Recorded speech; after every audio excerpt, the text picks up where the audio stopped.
ใกล้อายสนใจน้องแล้วนั้นอยากไปเยี่ยมยามคนงามบ้านอยู่แห่งใด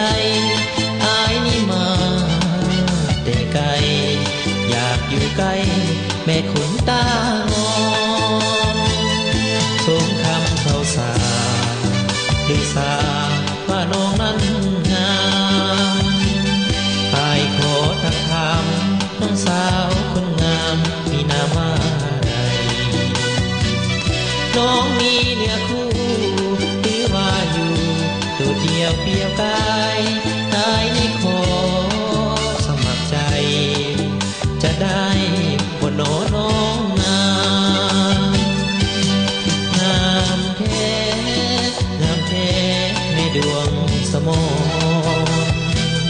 ผู้เจ้าสอนงามงอนยามยิ้มแก้มบมเนื้อนวลขาวผ่อง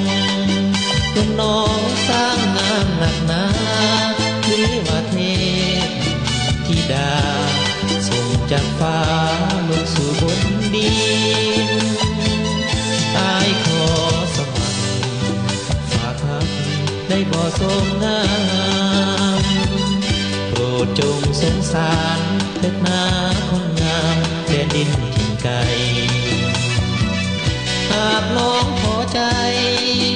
ส่งยิ้มให้หน่อยเป็นใดถ้าน้องนางเห็นใจจะไปสุดขอน้องเลย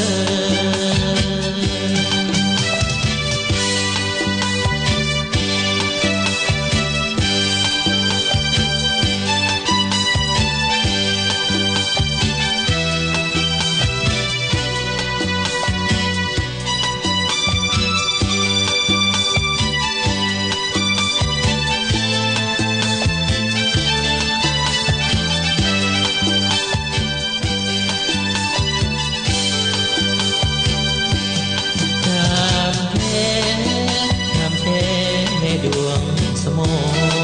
รผู้เจ้าสอนงามงอนยามยิ้มแก้มบมเนื้อนวลขาวผ่องคุณน้องสร้างงามหนักหนาหรือว่าเทพธิดาส่งจากฟ้าลงสู่บนดิ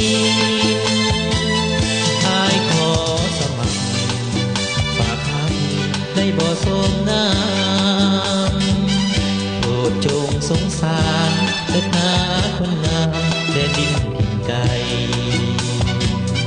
หากน้องพอใจ